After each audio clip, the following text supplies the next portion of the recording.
Ja, hallo und ganz herzlich willkommen auf meinem Kanal. Ich freue mich, dass ihr wieder dabei seid.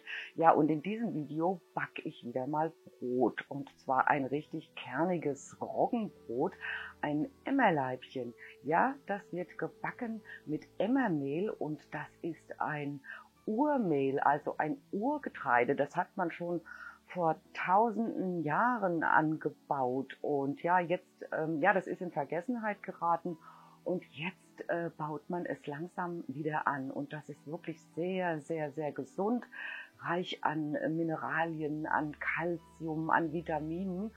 Und das Brot ist so ein richtig, kerniges, kräftig ausgebackenes, dunkel ausgebackenes Roggenbrot. Und es schmeckt richtig, richtig gut. Und ich schwör's euch, so könnt ihr es beim Bäcker nicht kaufen, wenn es denn überhaupt das Emmerbrot gibt. Also das ist ein Emmerleibchen.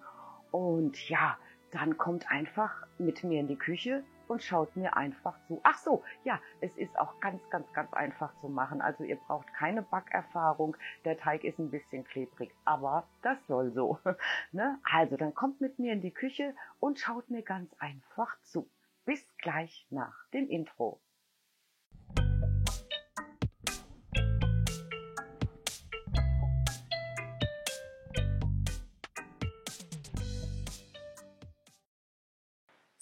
So, jetzt brauchen wir das Anstellgut, den Sauerteig aus dem Kühlschrank. Da brauchen wir, glaube ich, 18 Gramm sind es, aber das Rezept gibt's ja noch in der Beschreibung. Und ja, dieses Anstellgut, das mische ich jetzt mit Roggenmehl. Dann gebe ich noch ein bisschen Wasser dazu und dieser Vorteig, den lasse ich dann über Nacht stehen, mit Klarsichtfolie abgedeckt.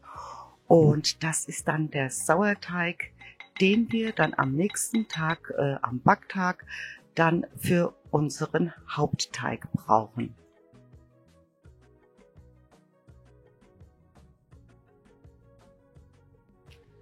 Wie ihr euren Sauerteig ganz leicht selbst züchten könnt, da könnt ihr gerne mal auf meiner Webseite vorbeischauen.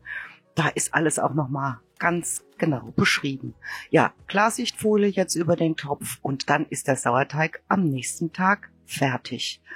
Dann brauchen wir 5 Gramm Hefe, 150 Gramm Emmermehl, 250 Gramm Roggenvollkornmehl, Honig und der Sauerteig. Und alle Zutaten, alle weiteren Zutaten kommen jetzt ganz einfach in die Küchenmaschine, in die Schüssel der Küchenmaschine.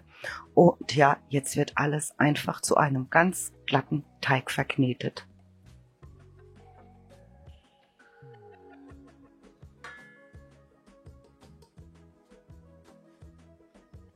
Ja, dieses Emmerleibchen, das mache ich also sehr, sehr oft, weil ja, das schmeckt wirklich, wirklich klasse. Und ja, beim Bäcker ist es eigentlich gar nicht zu bekommen. Also kaum. Gar nicht will ich nicht sagen. Es wird bestimmt Bäckereien geben, in denen es das zu kaufen gibt.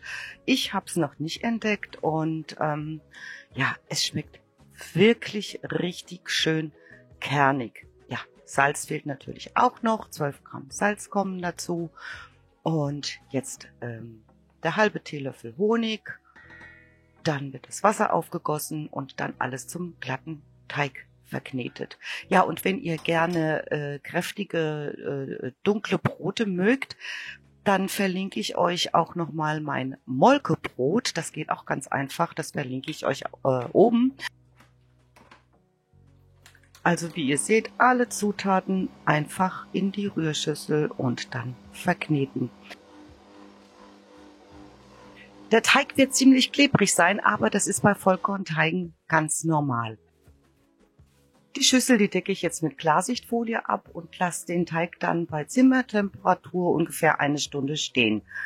Dann nach dieser Stunde gebe ich dann den Teig auf ein bemehltes Arbeitsbrett. Ja, der klebt ein bisschen, aber wie gesagt, bei Vollkornteigen ist das normal.